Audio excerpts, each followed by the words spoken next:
Bismillahirrahmanirrahim. Assalamualaikum warahmatullahi wabarakatuh. Halo semuanya. Kembali lagi bersama saya Nurul Hadi Fauzi di channel Ngapakpedia. Oke teman-teman, jadi pada video kali ini kita akan membahas tentang surat pembaharuan Dapodik untuk dasar perhitungan dana bos reguler. Seperti itu ya. Jadi saya sudah membaca dan saya akan membuat rangkumannya saja teman-teman ya. Di sini saya beri judul syarat pencairan dana bos tahap 3 dan besaran dana bos yang diterima 1 tahun ke depan. Ya, periode September dan Desember ini berarti yang tahap 3 ini ya untuk tahun 2021. Nah, syaratnya ya semua operator pasti sudah tahu, syarat utamanya adalah sudah sinkronisasi dan terbaca di web Dapodikdasmen. Maksudnya adalah seperti ini teman-teman ya, kita nanti jelaskan step by stepnya. Di sini kalian sudah sinkronisasi. Tentunya sinkronisasinya adalah ketika siswa kalian sudah masuk semua ya pastikan kalian sudah sinkronisasi begitu ya setelah siswanya masuk ya. Kemudian di sini di web Dapodikdasmen di progress data kalian silakan cek ya, ini progress data SMK. Saya cari nanti yang Jawa Tengah itu harus sudah terbaca teman-teman ya. Nah, di sini saya cari kabupatennya. Ini adalah bukti kuat kalian sudah sinkronisasi, teman-teman. Nah, di sini. Nah, ini sekolah saya SMK Islam Bina Nusantara. Ini sinkronisasi terakhir yang terbaca adalah tanggal 17 Agustus jam setengah 1 ya. Padahal saya di Dapodik sudah sinkronisasi itu tanggal 20 sudah 2 kali. Berarti nanti akan terupdate lagi di sini, teman-teman ya. Jadi memang tidak langsung terupdate, hanya saja butuh proses. Ini tadi saya sinkron lagi tepat tanggal 20 itu untuk ini teman-teman, mengeluarkan satu siswa ya yang tidak jadi ke sekolah saya, yang tadinya 127 sekarang jadi 126 karena keluar satu. Nanti di sini akan berubah ya tergantung progres sinkronisasinya tanggal berapa. Ini yang tanggal 20 belum terbaca, ditunggu saja teman-teman ya. Oke, itu langkah pertama. Kemudian langkah kedua adalah sudah laporan bos, sudah lap bos tahap 1 tahun 2021 tentunya ya. Nah, ini silakan teman-teman cek ya. Takutnya kalian lupa bendahara bosnya atau kalian juga sendiri lupa. Pastikan di web bos Kemdikbud kalian buka ini ya. Silakan kalian login ya. Kemudian di sini pilih sekolah, pilih login SSO Dapodik. Ya, silakan login menggunakan akun Dapodik kalian ya. Nah, di sini yang pertama harus kalian status verifikasi rekening sudah verifikasi ya, artinya sudah sesuai ini ya, sudah sesuai di sini. Kemudian laporan bos kalian cek di sini di laporan bos. Nah, di sini kalian pilih reguler, pilih tahun 2021, lalu di sini pilih tahap 1. Kalau di sini tidak ada tahap satunya, belum membuat laporannya, berarti kalian belum membuat laporan. Kalau yang sudah membuat laporan akan muncul tahap 1 seperti ini teman-teman ya. Sumbernya adalah bos salur karena saya tidak pakai RKAS sekolah saya ya. Jadi memang langsung input laporannya di web ini teman-teman. Tapi kalau yang pakai RKAS ya silakan menggunakan laporannya di RKAS dan dicek. Kalian tinggal sinkronisasi RKAS-nya nanti akan masuk ke sini. Itu setahu saya seperti itu ya. Tapi kurang tahu pastinya gimana karena saya tidak pegang RKAS-nya. Nah, ini adalah bukti bahwa saya sudah membuat laporan bos bendahara saya. Ini pelaporannya juga sudah sesuai. Ya, intinya berarti untuk step kedua saya sudah ya. Kemudian step ketiga adalah NISN siswa valid. Ya. Jadi syarat siswa yang dihitung menerima dana bos itu adalah yang NISN-nya valid. Maksudnya valid, silakan cek di Verval PD ya. Di sini Verval PD, ketik saja di Google Verval PD begitu, lalu login ya.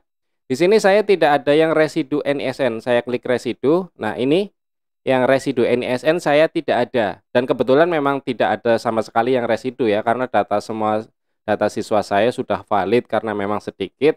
Nah, untuk permasalahan NISN yang ganda, teman-teman bisa simak ini teman-teman, NISN ganda ya. Jadi saya sudah membuat dan memberikan penjelasan terkait solusi NISN ganda Dapodik 2022. Pahami sebab dan solusinya. Di situ juga saya menunjukkan tutorial untuk mengatasi yang NISN ganda, begitu ya. Jadi ini silakan teman-teman simak dengan baik ya untuk masalah yang NISN ganda. Kemudian kalau yang NISN kosong itu pertama yang harus kalian lakukan adalah pastikan untuk identitas siswa tidak ada yang residu ya. Karena syarat penerbitan NISN adalah NIK-nya valid ya. Kalau NIK-nya tidak sesuai Dinduk Capil ya silakan dicek dengan Dinduk Capil. Tapi kalau NIK dalam proses pemadanan ya artinya silakan ditunggu.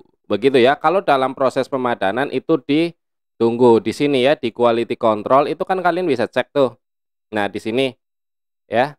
Misalnya nah validasi NIK kalau dalam proses pemadanan tinggal ditunggu. Kalau yang data tidak ditemukan lah ini yang harus diperbaiki. Kalau sudah sama dengan kakak berarti bisa jadi kakaknya berbeda dengan yang di Induk Capil. Jadi harus dicek ke Induk Capil untuk pengecekan identitas siswa tersebut ya. Jadi penerbitan NISN untuk siswa yang benar-benar baru itu akan muncul ketika NIK-nya valid. Begitu ya teman-teman ya. Oke, jadi itu untuk step ketiga saya tidak ada kendala.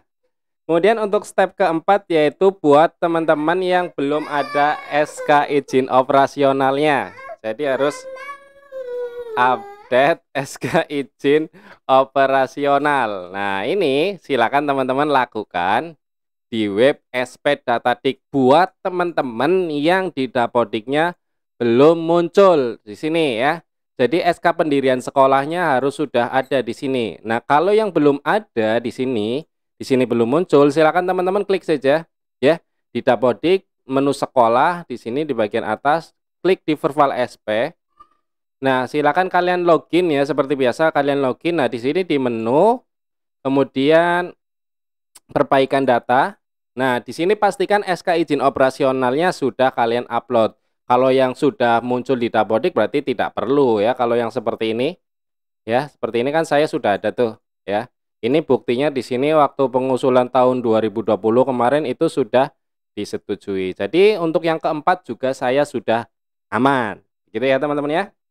Nah, kemudian untuk nominalnya berapa? Ya, nominalnya adalah jumlah siswa dikali besaran ya. Nah, jumlah siswa dikali besaran kemudian dikali persentase. Dikali persentase. Nah, setahu saya untuk persentase periode ketiga ini adalah 30% ya. Tapi koreksi saya jika saya salah. Nah, untuk ini berarti penerimaan dana bos saya di sini di beranda itu kalian bisa lihat jumlah siswa saya yang sudah masuk di Verval PD itu 124 padahal harusnya 126. Yang dua enggak tahu kenapa belum masuk juga. Berarti kemungkinan ya kalau sampai tanggal 31 tetap 124 berarti yang dihitung menerima dana bos adalah yang 124 ini. Yang valid dan tidak residu NISN ya. Yang valid NISN-nya itu yang dihitung. Nah, besarannya teman-teman silakan lihat di sini peraturan menteri keputusan menteri tentang satuan biaya dan dana bantuan operasional karena setiap kabupaten itu berbeda-beda ya teman-teman ya, terutama buat teman-teman operator baru ya. Jadi nominal penerimaannya itu berbeda-beda. Silakan ketik saja di Google satuan biaya dana BOS gitu ya. Nanti ada suratnya seperti ini. Kalian cari silakan berdasarkan kabupaten. Saya kabupatennya adalah Banyumas, maka di sini akan terlihat bahwa untuk Banyumas itu satu siswa adalah nominalnya 900.000. Ini dalam 1 tahun ya teman-teman ya. Kemudian untuk SMP itu 1.100.000, SMA 1.500.000, SMK 1.600.000, SLB 3.500.000. Nah, sebagai bukti berbeda ya ini untuk Blora saja ada yang 930.000. Ini berbeda-beda ya. Jadi setiap kabupaten berbeda-beda, tapi ada juga yang sama. Begitu. Itu adalah untuk nominalnya. Tinggal dikalikan jumlah siswanya, terus dikalikan persentase tahap ketiga. Begitu menghitungnya ya. Nah, kemudian jika tidak melakukan sinkronisasi dan atau melengkapi persyaratan pencairan dana BOS tahap ketiga, maka resikonya adalah tidak menerima dana BOS tentunya ya.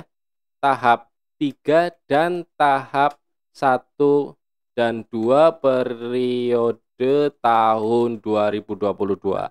Karena cut off BOS adalah 1 kali dalam 1 tahun ya. Jadi cut off tanggal 31 Agustus ini adalah untuk dana BOS perhitungan 1 tahun ke depan atau 3 tahap. Jadi BOS tahap 3 tahun 2021 dan BOS tahap 1 serta tahap 2 tahun 2022. Makanya teman-teman jangan sampai lalai terkait ini ya.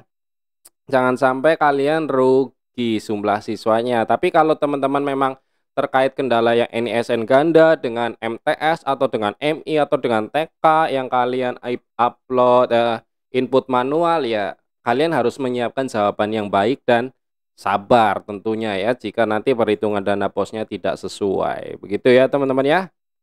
Nah, untuk memastikannya teman-teman juga jangan lupa besok ini saya buat videonya tanggal 20, nanti tanggal 21 ada live di YouTube terkait dana BOS jam 8 sampai jam 10 ya. Makanya besok jangan sampai ketinggalan. Makanya subscribe channel Ngapakpedia ya. Oke. Jadi itu saja teman-teman terkait informasi dana BOS tahap 3 dan tahap-tahap berikutnya.